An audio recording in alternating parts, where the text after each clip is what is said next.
하나님의 은혜를 받아 심령이 가난한 자는 온유한 자가 됩니다. 온유하다는 사전적인 의미는 성격이나 태도 등이 부드럽고 온화하다랍니다. 그렇다고 온유한 자가 화낼 줄 모르는 자, 항상 부드럽고 따뜻한 사람이다라는 것은 아닙니다. 우리는 모든 언어에 대해서, 특히 오늘날 우리가 사용하고 있는 신앙적인 언어, 성경에서 언급되고 있는 그런 언어들에 대해서 오늘날 사람들이 생각하는 의미가 아니라 하나님께서 그 언어들을, 그 말들을 어떤 의미로 사용했는가를 알아야 합니다. 대부분의 경우 그것은 국어 사전처럼 설명되어 있지 않습니다. 성경의 그 언어들은 사건이나 등장인물들의 모습을 통해 그 의미를 알려주고 있습니다. 온유하다는 말이 대표적인 경우입니다. 세상에서는 어떤 경우에도 화낼 줄 모르고 늘 부드럽고 온화한 사람에 대해서, 사람들을 그렇게 대하는 사람에 대해서 저 사람은 온유한 사람이다 라고 말합니다. 그런데 만약 그 사람이 불같이 화를 내는 모습을 보게 된다면 사람들은 그에 대해서 더 이상 그는 온유한 사람이 아니다라고 말합니다. 그러나 성경은 온유한 사람에 대한 정의를 다르게 내리고 있습니다. 민수기 12장 3절은 모세에 대해서 이 사람 모세는 온유함이 지면의 모든 사람보다 더하더라 라고 말씀합니다. 모세가 항상 부드럽고 온화했기 때문에 그렇게 말씀하신 것입니까? 그렇지 않습니다. 그러면 모세의 온유함이 모든 사람들보다 탁월하다는 것을 무엇으로 알 수 있습니까? 그것은 12장의 사건을 통해서 알 수 있습니다. 모세가 구스, 오늘날로 말하면 에디오피아 여자를 아내로 맞이했습니다. 그가 둘째 부인을 맞이했다라는 것이 아니라 본처인 십보라가 죽은 후에 구스의 여인 에디오피아의 여자를 맞이해서 재혼했다는 것으로 볼 수 있습니다. 그런데 모세의 형 아론과 누나인 미리암이 그 일로 인해서 모세를 비방합니다. 그러면서 여호와께서 모세와만 말씀하셨느냐, 우리와도 말씀하지 아니하셨느냐라고 말합니다. 지금 아론과 미리암은 모세를 찾아가서 개인적으로 모세를 비방한 것이 아니라 여러 사람이 있는 곳에서 모세를 공개적으로 비난하면서 하나님께서 모세만이 아니라 자기들과도 말씀하셨다고 말한 것입니다. 그것은 그들이 모세의 잘못만을 비방한 것이 아님을 말해줍니다. 사실 모세가 구스 여인과 결혼한 것이 무조건 잘못한 일이다 라고 말할 수는 없습니다. 당시 그 여인의 아버지가 유대인들처럼 할례를 행했거나 유대교로 개종하여 유대교의 신앙 고백을 했다면 그 여인은 유대인으로 인정된 것입니다. 그런데도 아론과 미리암이 그 일을 가지고 모세를 비방한 것은 그 일을 꼬투리로 삼아서 모세의 권위에 도전을 하고 있다는 것을 말해줍니다. 그것도 개인적으로가 아니라 공개적으로 말입니다. 그런데 모세는 공개적으로 비방을 들을 뿐만 아니라 형제들로부터 자기 권위에 대해 도전을 받았음에도 거기에 대해서 아무런 대꾸도 하지 않습니다. 자기의 형과 누나가 특별히 잘못한 것도 아닌 일을 가지고 사람들 앞에서 공개적으로 비난을 한 것입니다. 그것도 자기의 지도를 받고 있는 사람들 앞에서 말입니다. 그것은 마치 어떤 목사에 대해서 그가 행한 어떤 일이 성경적으로 볼 때 전혀 잘못한 것이 아님에도 불구하고 그것을 가지고 그 목사의 가족이나 교회 성도들 앞에서 비난하는 것과 같습니다. 그리고 아론과 미리암이 너만 지도자냐? 우리도 지도자의 자격이 있다라고 하면서 모세의 권위에 도전한 것은 목사에게 너만 목사냐? 너만 지도자냐? 라고 하면서 목사 직분에 도전하는 것과 같습니다. 이런 경우에 발끈하지 않을 목사가 몇 명이나 되겠습니까? 하나님 보시기에 잘못한 것이 아닌 것을 잘못이라고 하면서 가족이나 교인들 앞에서 비방하고 지도자의 권위에 도전하는 자들에 대해서 아무런 대꾸도 하지 않고 가만히 있을 목사가 몇 명이나 되겠습니까? 오늘날은 하나님 보시기에 잘못일 뿐만 아니라 세상 사람들이 보기에도 부끄러운 잘못을 저지르고도 그것에 대해 누군가가 지적하면 발끈하는 목사들이 너무도 많습니다. 그것에 대해 화가 폭발하여 자기를 지적한 사람을 설교를 통해 공개적으로 비난하고 매장시켜 버리거나 자기에게 굴복할 때까지 왕따시키는 목사들이 참으로 많습니다. 그러나 모세는 발끈하지 않았을 뿐더러 전혀 동요하지 않았습니다. 그는 그 모든 일에 대해서 하나님께서 판단하시도록 하나님께 맡긴 것입니다. 이런 모세에 대해 이 사람 모세는 온유함이 지면의 모든 사람보다 더하더라고 말씀하신 것입니다. 엄청나게 기분이 나쁘고 화를 낼 만한 일, 그리고 명백한 근거를 가지고 자기의 권위를 변호할 수 있는 그런 도전에 대해서 모세는 어떻게 감정적으로 반응하지 않고 하나님께서 판단해 주시도록 맡길 수 있었던 것입니까? 그것은 다음 질문을 통해서 알 수 있습니다. 아론과 미리암이 비방한 것과 도전한 것이 직접적으로 누구를 향한 것이었습니까? 하나님을 향한 것이었습니까? 아니면 모세를 향한 것이었습니까? 궁극적으로는 모세를 세우신 하나님을 향한 것이었지만 직접적으로는 모세를 향한 것이었습니다. 모세는 하나님이 아니라 자기를 비방하고 자기의 권위에 도전하는 것에 대해 감정적으로 반응하지 않고 하나님께 내어 맡긴 것입니다. 그것이 가능했던 것은 모세에게 있었던 자아의 자존심, 인간적인 자존심이 완전히 죽어 있었기 때문입니다.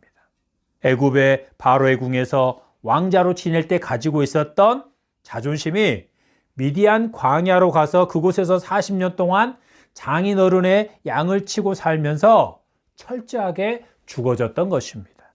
그런 모세를 하나님께서 불러서 애굽으로 보내 이스라엘 백성 곧 하나님의 백성을 애굽에서 인도하여 내게 하신 것입니다. 모세는 하나님의 부르심을 받아 애굽으로 내려가기 전에 이미 철저하게 낮아져 있었고, 그리고 10가지 재앙과 출애굽, 그리고 홍해를 건너 광야의 길을 가는 동안에 하나님의 인도하심을 경험하면서 그 경험을 통해 하나님을 알아가면서 더욱더 하나님 앞에서 낮아졌던 것입니다. 하나님을 아는 만큼 하나님 앞에서 낮아지는 것입니다. 그것은 모세가 하나님 앞에서 자기를 철저하게 부인했다는 것입니다. 마지막 남은 자존심까지 다 버렸다는 것입니다. 인간적인 자존심을. 지렁이도 밟으면 꿈틀한다고 하죠. 그런데 모세는 누가 밟아도 더 이상 꿈틀하지 않는 상태가 되어 있었던 것입니다. 그게 철저하게 자기를 부인한 상태를 말하는 것입니다. 하나님 앞에서 자기를 바짝 낮추고 있었던 모세는 지금 사람들 앞에서 자기 자존심을 세울 필요가 전혀 없다는 것과 스스로 자기를 변호하고 자기의 권리와 권위를 주장할 필요가 없다는 것을 알았던 것입니다. 그에게 가장 중요한 것은 하나님께서 어떻게 생각하시느냐, 하나님께서 어떻게 판단하시느냐였던 것입니다. 오늘날로 말하면 어떤 모함을 당하든 유언비어를 퍼뜨리든 사람들이 비방하며 달려들든 심지어 목사들이나 교인들이 대들면서 뭐라 하든 중요한 것은 하나님 아버지와 예수 그리스도께서 나에 대해 뭐라 하시느냐, 나를 어떻게 여기시느냐, 그것만을 중요하게 생각한다는 것입니다. 그것은 십자가를 지신 예수님 앞에서 자기를 부인하고 자기 자존심을 버려야만 가능한 일입니다. 인간적인 자존심, 자아의 자존심이 살아있는 한 그는 결코 어떤 자가 될 수 없다? 온유한 자가 될 수 없습니다. 온유한 자는 인간적인 자존심, 자아의 자존심은 완전히 죽어져 있지만 반대로 하나님을 위한 자존심, 신앙적인 자존심은 팔팔하게 살아있는 자입니다. 모세는 자기 자존심은 완전히 버렸지만 하나님을 위한 자존심은 그 누구보다도 강했습니다. 출애굽 이후 모세가 백성들에게 몹시 화를 내는 모습들이 몇 군데 나옵니다. 그것은 백성들이 모세를 대적하고 비방할 때가 아니라 하나님을 대적하고 하나님께 불순종할 때였습니다. 하나님께서 만나를 매일 주시겠다고 하시면서 안식일에는 거두지 말라고 하셨습니다. 안식일 것은 그 전날에 안식일 것까지 2배로 주시겠다는 것입니다. 그런데도 안식일에 거두러 나갔다가 허탕을 치는 사람들도 있었고, 또 그날 만나를 거두어야 되는데 2, 3일치를 한꺼번에 만나를 거두어서 다음날 보니까 나머지 것들이 다 벌레가 나서 버리는 그런 일들이 있었던 것입니다. 바로 그런 자들에 대해서 화를 냈습니다. 또 모세가 하나님께로부터 율법을 받으러 시내산에 올라가 있는 동안 산 아래서 어떤 일이 벌어졌습니까? 백성들이 금송아지를 만들어서 그것이 자기들을 출애굽시킨 하나님이라고 하면서 축제를 벌였습니다. 그 모습을 본 모세는 그들에게 크게 화를 내면서 하나님께서 돌판에 새겨졌던 그 10계명이 새겨진 2돌판을 던졌습니다. 그 외에도 백성들 중에서 하나님의 말씀에 불순종하거나 하나님을 대적하는 자들에 대해서 매우 엄격했던 모습을 볼 수 있습니다.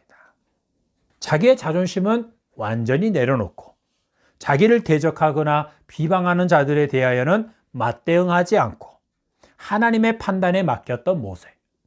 반면에 하나님을 대적하고 원망하고 불평하거나 하나님께 불순종하고 하나님의 영광을 욕되게 하는 자들에 대해서는 하나님께서 자기에게 주신 권위와 말씀으로 매우 엄하게 꾸짖고 그에 따른 대가를 치르게 하였던 모세.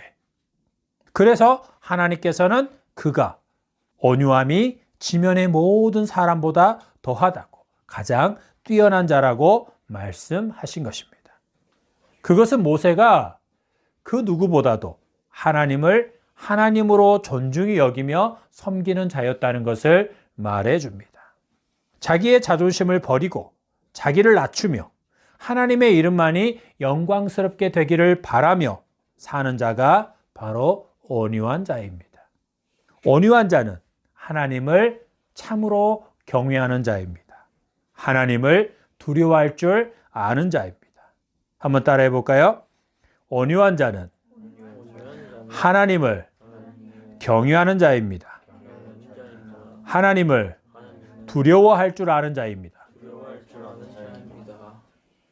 그러면 오늘날 우리 주변에서 어떤 목사님이 온유하다.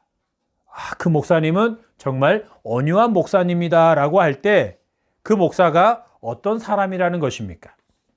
첫 번째로 목회자로서 잘못한 것이 없는데도 사람들이나 교인들이 그를 모함하여 비방하고 대적하는 것에 대해서 자존심 상하지 않고 그들에게 적대적인 반응을 하지 않는다는 것입니다. 그것에 대해서 하나님의 판단, 하나님의 처분에 내어 맡기는 목사, 그가 진정 온유한 목사라고 말할 수 있습니다. 부도덕한 일을 저질러서 지적받는 경우를 말하고 있는 것이 아닙니다. 부도덕한 일, 곧 목회자라면 절대로 하지 말아야 하는 행동을 하는 목사는 어떠한 경우에도 그 자체로서 이미 온유한 자가 될 수 없습니다. 그는 하나님을 경외하는 자가 아닙니다. 하나님을 경외하지 않기 때문에 하나님을 두려워할 줄 모르기 때문에 그런 부도덕한 일을 목회자로서 하지 말아야 할 일들을 행하면서 사는 것입니다. 그런 목사는 더 이상 목사로서 존중을 받을 자격이 없습니다. 두 번째로 온유한 목사다라고 말할 때 온유한 목사는 성도들이나 교인들이 자기를 향해서가 아니라 하나님 아버지와 예수 그리스도의 이름을 비방하고 원망과 불평을 할 때, 그리고 하나님의 말씀에 불순종하거나 또는 의도적으로 거역할 때, 또한 죄를 회개하지 않고 고집을 부릴 때 하나님께서 주신 권위와 하나님의 말씀으로 그를 책망하는 자입니다. 책망할 줄 아는 자라는 것입니다. 온유한 목사는 자기를 욕하고 비방하는 것은 참아도 하나님 아버지와 예수님을 모욕하고 대적하는 것, 가정과 직장, 사회에서 부도덕하게 살면서도 교회 안에서 큰 소리 치는 것은 절대로 가만두지 않는 자입니다. 그 사람보다 하나님의 이름과 주님의 몸인 교회가 더 중요하기 때문입니다. 그 목사가 교회를 조직이나 단체가 아니라 주님의 몸으로 여기고 있다면 말입니다. 그리고 온유한 목사는 하나님의 말씀을 코에 걸면 코걸이, 귀에 걸면 귀걸이로 취급하는 자들을 묵인하거나 용납하지 않습니다. 사도들이 가장 힘썼던 것 중에 하나가 예수님의 말씀을 변질시키고 왜곡시키는 자들의 실체를 드러내어 성도들로 하여금 그들을 가까이 하지 못하게 하는 것이었고, 예수님께서 말씀하신 본래 의미대로 충실하게 전하여서 성도들로 하여금 그 말씀대로 순종하게 하는 것이었습니다.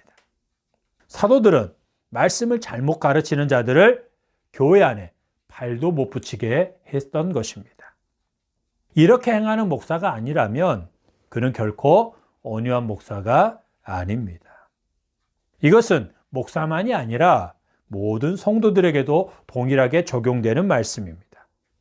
신앙적인 자존심이 아니라 자아의 자존심이 살아있는 자는 그 자존심이 살아있는 만큼 온유하지 않는 자입니다.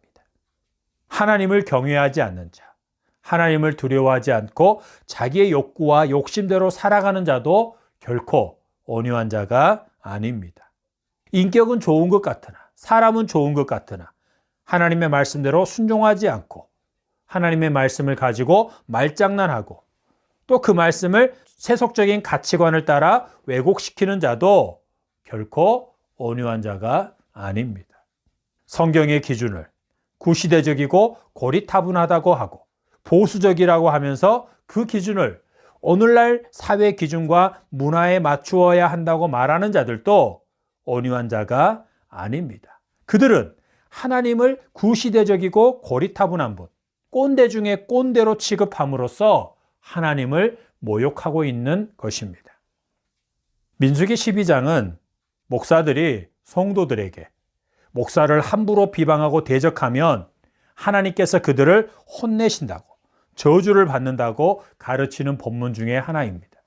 목사가 잘하든 잘못하든 목사를 비방하고 대적하면 하나님께서 미리암으로 하여금 문둥병에 걸리게 하신 것처럼 그런 저주를 받게 하신다는 것입니다. 정말로 그렇습니까? 결론적으로 말하자면 절대 그렇지 않습니다. 우리가 속지 말아야 하는 것 중에 하나가 목사 직분이 구약의 제사장의 직분과 동일하다고 하면서 제사장의 권위와 권세, 특권을 요구하고 그것을 당연하게 여기는 것입니다. 사도시대 이후 목사는 구약시대의 제사장이 아닙니다.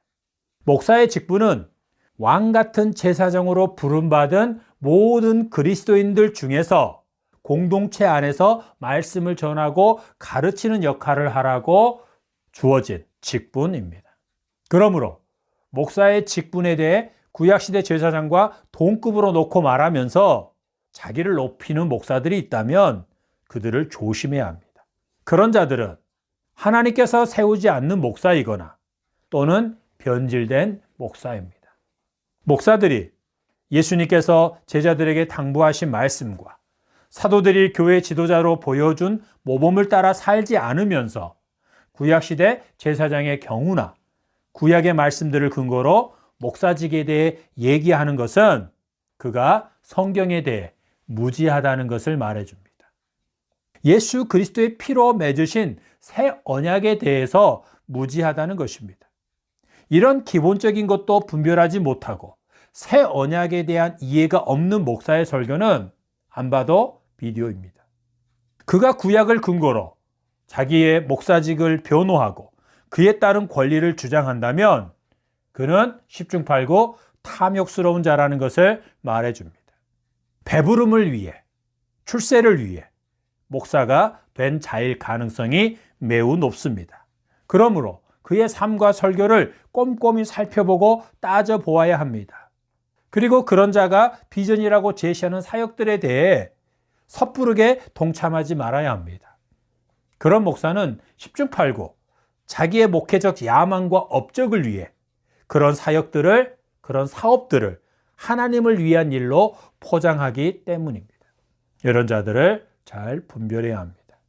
그래서 여러분의 시간과 돈을 낭비하는 일이 없어야 합니다.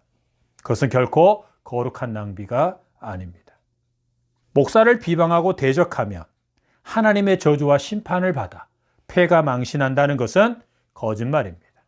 목사, 곧 말씀을 전하고 가르치는 자가 절대로 해서는 안 되는 일을 하거나 심각한 죄를 범했을 때 교회는 그에 대해 절차를 따라 순리대로 그 목사를 징계해야 합니다.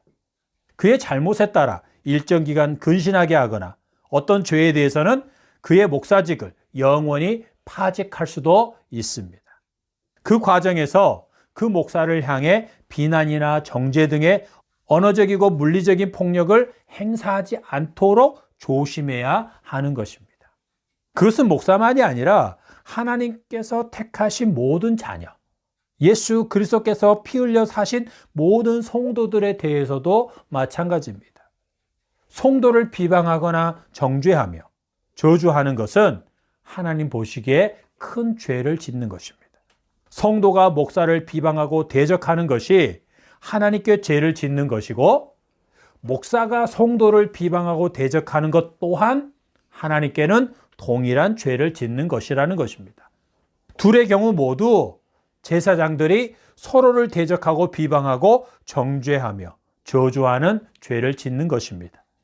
그동안 목사들이 주장해온 것처럼 누군가가 목사를 비방하고 대적하는 것 때문에 하나님의 진노를 받았다면 그것은 그 누군가가 목사를 향해 언어적, 물리적 폭력을 통해 대적한 죄 때문이지 목사를 비방하고 대적한 것 때문이라는 말은 아니라는 것입니다.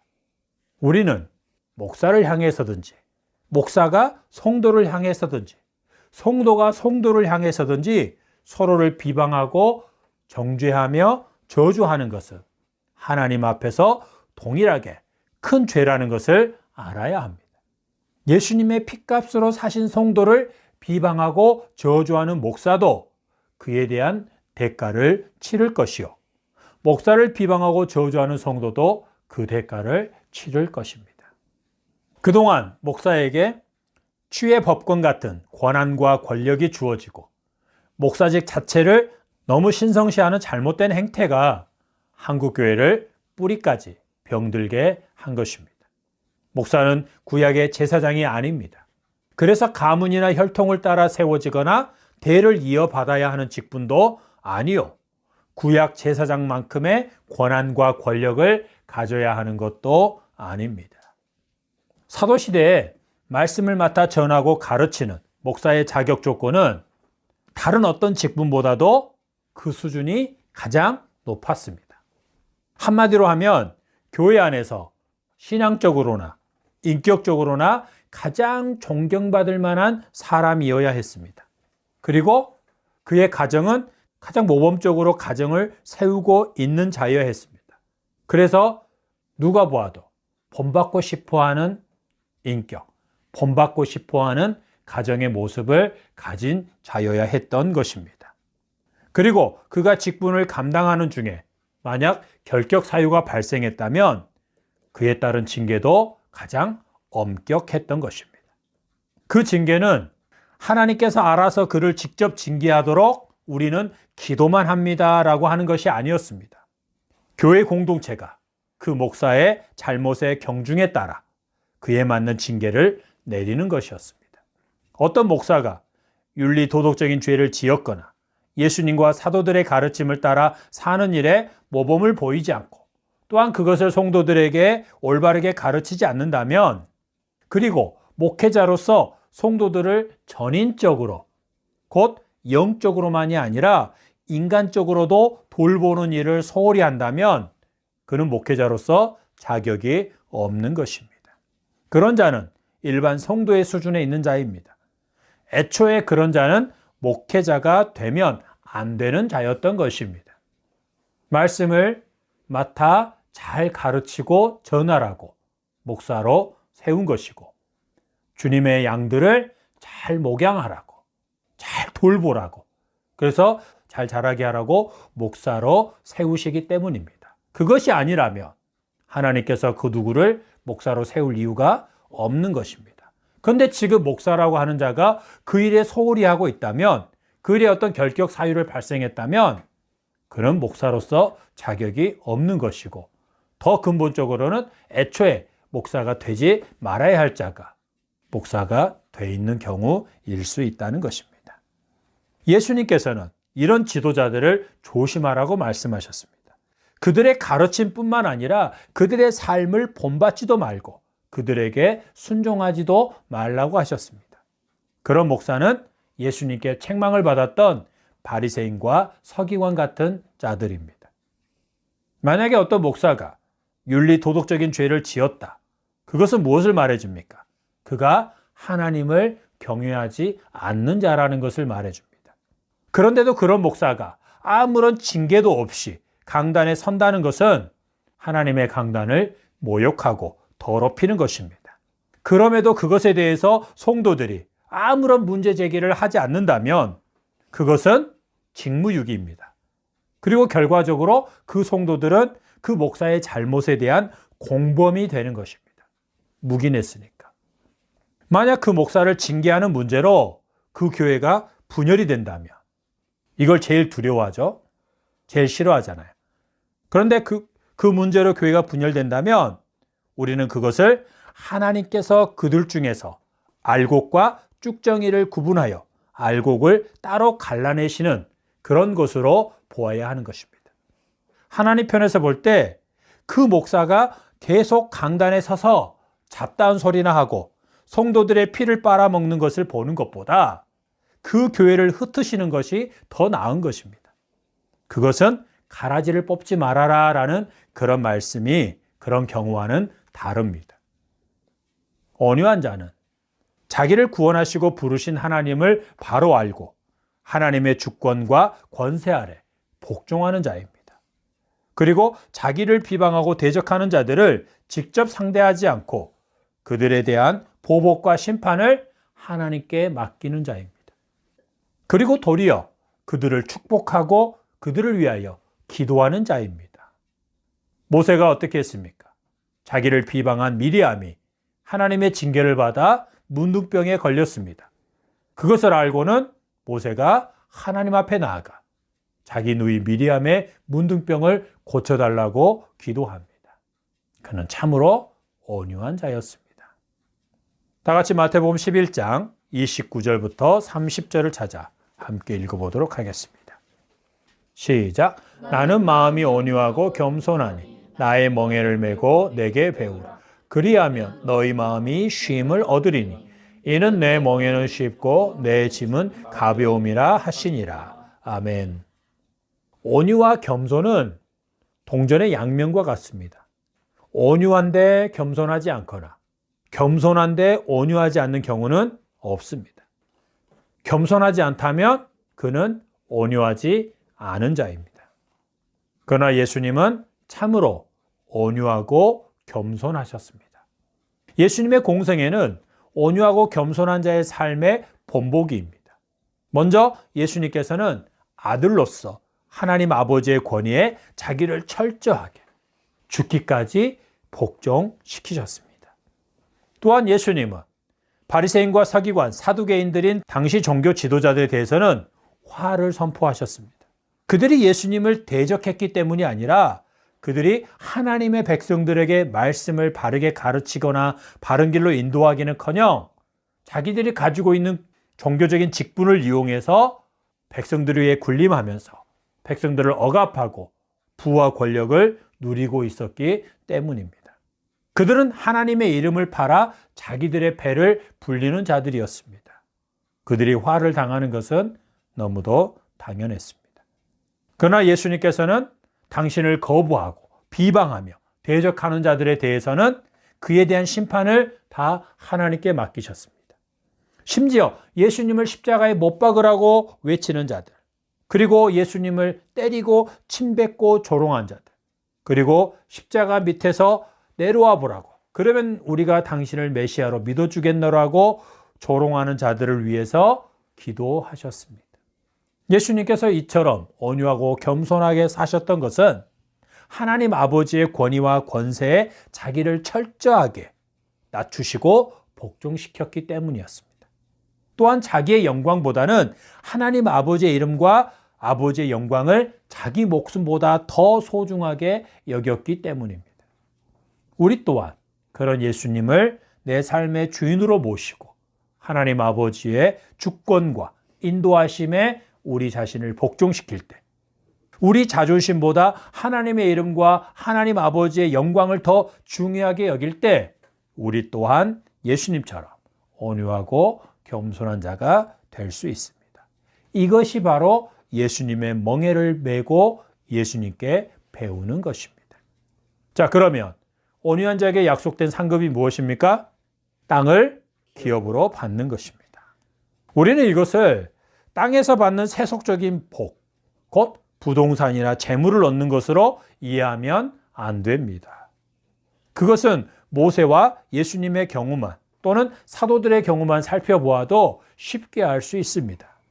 땅의 모든 사람보다 온유함이 뛰어났다는 모세가 땅을 얻었습니까?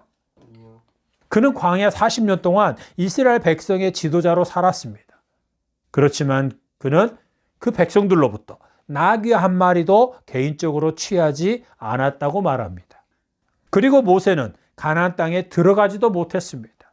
심지어 자기 몸을 묻을 무덤 한 평도 갖지 못했습니다. 온유하고 겸손하셨던 예수님의 경우는 어떠합니까? 예수님께서는 당시 유대나 로마 사회를 개혁하기 위해 오신 것이 아니었습니다. 당시의 왕권을 헤롯 왕이나 로마의 황제의 왕권을 무너뜨리고 새로운 국가, 새로운 사회를 건설하기 위해 오신 것이 아니었습니다. 예수님은 반죽 속에 넣는 누룩 같은 그런 새로운 공동체를 세우기 위해 오신 것이고 그 공동체를 세우기 위해 미랄이 되어 죽으신 것입니다. 예수님께서 땅에서 무엇을 얻으시거나 누리신 것은 아무것도 없었습니다. 온유하고 겸손하신 예수님께서 얻으신 것은 십자가에 못 박혀 죽으신 후 부활 승천하셔서 하나님 보좌의 우편에 앉는 그런 영광이었습니다. 그 영광은 어떤 영광이냐? 성육신 하시기 전에 하나님 아버지와 동등하게 가지셨던, 천국에서 하나님 아버지와 동등하게 가지셨던 그 영광과 권세를 다시 얻으신 것이고 마지막 날에 온 세상과 모든 피조물들을 심판하실 권세를 부여받으시는 그 엄청난 영광을 얻으신 것입니다. 사도들의 경우도 마찬가지입니다. 최초의 교회를 세우고 이끌었던 사도들이 부동산을 가졌거나 재물을 쌓았다는 것은 어디에도 없습니다. 사도들은 그 부분에 있어서 예수님의 가르침을 따라 성도들에게 최고의 모범을 보였습니다. 사도들은 자기들의 수고에 대해 성도들로부터 어떠한 보답을 받으려 하지 않았고 하나님께서 주실 상급을 간절히 바라면서 그 사도의 직분을 감당했던 것입니다. 사도들은 성도들이 사역자들을 잘 섬겨야 복을 받는다는 말을 전혀 알지 못했습니다. 사도들이 알기에 그런 경우는 없었기 때문입니다. 사도들은 성도들이 사역자에게만 아니라 말씀을 전하는 자들에게만이 아니라 믿음의 형제 중에 가난한 자들에게 자기의 것을 나누어 주고 섬기는 것에 대해 가르쳤습니다. 그리고 그것이 곧 예수님께 하나님께 드리는 것이라고 가르쳤고 그것에 대해서 하나님께서 갚아주신다는 그것만을 알았습니다. 그래서 사도들은 그것을 성도들에게 요구하지도 않았고 그래서 사도들은 성도들이 자기들을 섬기도록 성도들에게 요구하지도 않았고 특히 사도 바울은 그것을 죽는 것보다도 싫어했습니다. 오늘날 교회와 성도들로부터 지나치게 섬김을 받는 목사들에 대해 사도들은 무엇라고 하겠습니까? 그들에 대해서 일꾼이 그 싹스를 받는 것이 마땅하다고 하면서 너희들은 정당한 대가를 받고 있다고 말할 것 같습니까? 그렇지 않습니다. 그동안 성도들로부터 지나치게 섬김을 받고 세상에서 부동산과 재물을 쌓아가는 목사들 때문에 복음이 왜곡되었습니다. 변질된 것입니다. 성도들로부터 분에 넘치는 섬김을 받고 재물을 쌓으려면 어떻게 해야 합니까? 예수님의 가르침과 사도들의 본을 변질시키고 왜곡시켜야 하기 때문입니다. 복음을 올바로 전하면, 그리고 사도들의 본을 따라 사역을 하면 그런 섬김이나 재물을 쌓을 수가 없습니다. 그걸 오히려 경계하는 목회자가 될 것입니다. 어떤 목사는 예수님의 가르침과 사도들의 모범에 대해 목사 자신은 제외시키고 성도들에게만 겸손하고 섬기는 자가 되십시오, 헌신하십시오, 희생하십시오, 땅의 재물에 욕심을 내지 말고 그 재물을 하늘에 쌓으십시오라고 가르칩니다. 그들은 위선자입니다. 성도들의 경우에는 목사를 잘 섬기고 그들을 배부르게 해줘야 하는 것 때문에 복음을 올바르게 받아들이고 순종하는 데 방해를 받고 잘못된 신앙을 갖게 되는 것입니다. 목사를 잘 섬기고 그들을 배부르게 해주는 그것이 신앙생활에서 가장 중요한 것이라고 생각하고, 눈앞에 보이는 목사를 눈에 보이지 않는 하나님보다 더 소중하게 생각하고 그 목사를 더 두려워하게 되는 것입니다. 그것은 또 다른 우상 숭배입니다. 천주교가 우상 숭배하는 곳이라고 말하지만 개신교 안에 있는 많은 교회들, 목사들, 교인들이 우상 숭배에 빠져 있습니다. 재물, 권력, 명예, 쾌락을 추구하는 그런 우상 숭배뿐만이 아니라 서로가 서로에게 우상이 되어 있다는 것입니다. 자기들 교회 건물이 우상이 되어 있습니다. 목사가 우상이 되어 있습니다. 목사는 성도들이, 특히 사회적인 지위나 재물이 있는 성도나 교인이 우상이 되어 있습니다. 그들은 결코 온유한 자가 아닙니다. 하나님을 두려워할 줄도 모르고 하나님을 존중히 여기지도 않는 자들이기 때문입니다. 그렇기 때문에 그들이 그렇게 살아가고 있는 것입니다. 온유한 자는 땅을 기업으로 받을 것입니다. 마태복음 19장에서 베드로가 보소서 우리가 모든 것을 버리고 주를 따라 싸운대 그런즉 우리가 무엇을 얻으리이까? 라고 예수님께 물었습니다.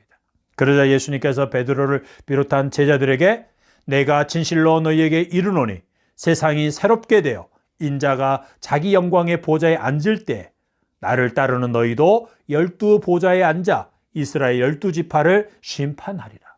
또 내 이름을 위하여 집이나 형제나 자매나 부모나 자식이나 전토를 벌인 자마다 여러 배를 받고 또 영생을 상속하리라고 말씀하셨습니다. 여기서 집이나 형제나 자매나 부모나 자식이나 전토를 벌인 자마다 여러 배를 받는다는 것은 욥의 경우처럼 잃었던 자녀들과 재산을 배로 얻는다는 그런 말씀이 아닙니다. 교회 공동체를 통해 믿음의 형제 자매를, 믿음의 가족들을 얻는다는 것이고 영원한 생명을 확실하게 얻게 될 것이라는 말씀입니다. 이 말씀을 땅에서 얻는 복으로 해석하는 설교자가 있다면 그는 탐욕스러운 자입니다. 그렇기 때문에 이런 본문을 땅에서 받는 복으로 해석하고 적용하는 것입니다. 심령이 가난한 만큼, 다시 말해서 우리가 하나님 아버지로부터 어떠한 은혜와 사랑을 받은 자인지를 늘 기억하고 감사하고 감격해 하는 만큼 우리는 온유한 자가 되는 것입니다. 우리가 땅에서 온유하게 사는 만큼 하나님 나라에서 우리를 위해 예비된 상급을 받게 될 것입니다. 이런 은혜가 있기를 예수 그리스도의 이름으로 축복합니다. 아멘. 기도하겠습니다.